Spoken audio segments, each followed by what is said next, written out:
There was a park in my neighborhood that I used to go to pretty often. I've never really liked crowded places, and this park was usually almost empty, which made it perfect for walking alone and clearing my head. About 3 years ago, I went there for a walk late one night, probably around 11 or midnight. As I approached the entrance, I noticed two men standing there, staring at me. Something about the situation immediately felt off. That park was usually pretty empty, especially at night. If anyone was there, it was usually couples or people walking their dogs. So seeing two grown men just standing around doing nothing felt strange. Anyway, I started walking. The trail led past a small hill that connected to what was basically a wooded area, almost like a small mountain. At night, nobody really walked up there, and most of the lights were turned off. So it got pretty dark, and honestly, kind of scary. Normally, I'd just walk around the outer paths and head back, but that night, I felt like walking a little farther in. As I was walking, I suddenly heard rustling coming from the woods. It startled me, and I looked over. There are usually small animals around there, so at first, I assumed it was just that, but then I noticed something white in the darkness. I turned on my phone flashlight and pointed it toward the sound. And that's when I saw them. Several men were staring directly at me. Their heads were almost level with the ground, like they were lying flat or crouched down. I instantly got chills. I pretended like I hadn't seen anything and just kept walking past them. But as I continued walking, something started bothering me. For a split second, I thought I'd seen someone's bare foot between their faces. It happened so fast that I convinced myself I must have imagined it. I felt a strong urge to turn around, but I didn't. An overwhelming feeling that if I looked back at them, something bad would happen. The only sound I could hear was my own footsteps. It was completely silent. No insects, no wind, nothing. Even without turning around, I somehow knew they were still there, watching me in that same prone position. I left the area as quickly as I could and took the long way back home. I debated calling the police, but the situation felt vague. What if they were just messing around in the woods? I didn't want to overreact. So I went home and eventually fell asleep. That night, I had a dream. In the dream, I was walking through the same park again, and from inside the woods, a man was running toward me, except he only had an upper body, no lower half. He was crying while staring directly at me. I woke up, gasping for air, my heart pounding like crazy. I could clearly remember his face, but I had no idea who he was. The next day, I reported what I'd seen to the police. They said they would check the area, but I never heard back from them. When I went back to the park sometime later, there was no sign that anything had ever happened. There was no disturbance. I was too afraid to go deep into the woods. And honestly, after that night, I stopped going to that park altogether. It's still a mystery to me what happened there that day.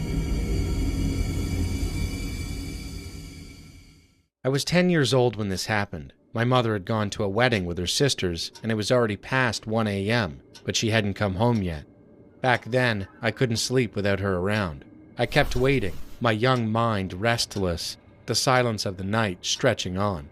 Cell phones weren't common in the 90s, so I had no way to contact her.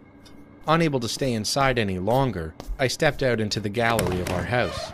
A tall fence enclosed it, with bars running along the uppers. Dragged a chair over, climbing onto it so I could peer over the gate, hoping to catch sight of my mother returning.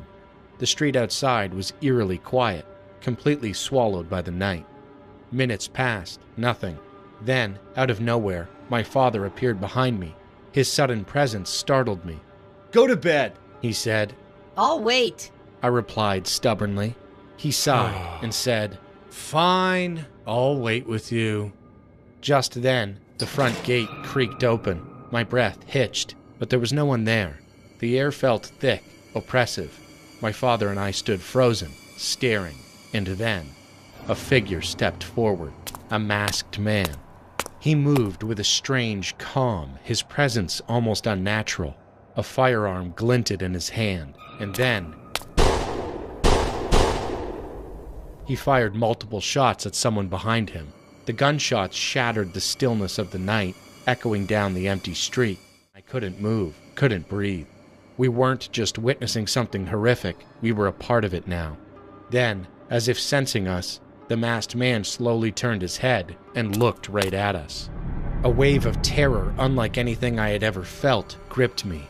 He had seen us, we had seen him, and he knew it. Without hesitation, he raised his gun and fired in our direction. Time slowed. My mind went blank.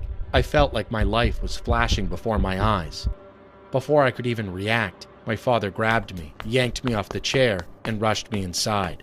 The door slammed shut behind us. My heart was pounding so hard I thought it might burst out of my chest. We immediately called the police. My mother arrived 30 minutes later, and soon after, the authorities followed. They searched the area, questioned people, but they found nothing. No masked man, no body, no signs of gunfire, nothing. It was as if he had never... I know what I saw. My father saw it too. Who was the masked man? Who, or what, was he shooting at?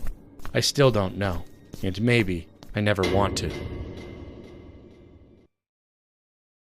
Hello, my name is Amelia, and I'm 17 years old now. This happened when me and my best friend Flora were 13.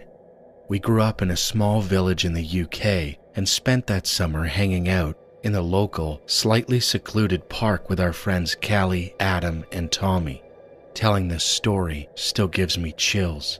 This was in the summer of 2020, the height of COVID-19, when hardly anyone was outside.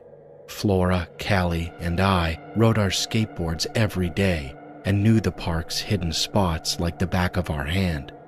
As summer went on, we started noticing a tall man in his late 50s, gray hair, yellow-tinted biking face looked sunken, and deep red gloves.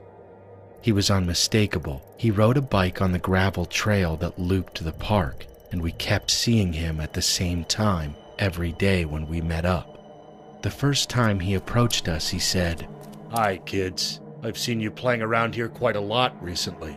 Flora and I jumped. Callie and the boys turned to face him. His voice was low. "Are you having fun?" he asked. We nodded. He waved and rode away, saying, "I'll see you around." A few days later, we tried to ignore him, thinking he was just an odd, lonely local. Then Adam swore he saw camera flashes and yellow-tinted glasses in the bushes, and that reminder made us uneasy. Not long after that, he sat on a bench across the field with a camera around his neck, smiling and waving at us. He called us, "See you later," and we hurried home that evening. The next morning, we messaged in our group chat, terrified that he might be taking pictures at the park. Flora and I decided to hang out at her house instead. On the walk to the corner shop to grab lunch, we looked up and froze. There he was, walking out of the shop, carrying groceries in his red, gloved hands. Without greeting us, he said, "See you very soon, girls." His grin stretching impossibly wide before he rode away. Petrified, he sprinted back to Flora's, locked the door, and messaged the others to come over. Soon, everyone arrived and we barricaded ourselves in the living room with blankets and sleeping bags. We tried to watch movies and joke around, but the fear kept us on edge. Around 10 p.m., while the house was quiet and rain drummed outside, Flora and I stayed awake, whispering under the cupboard. Faintly at first, we heard bicycle bells, and then tires and brakes screeching outside our front door. Tears pricked my eyes. We woke up everyone.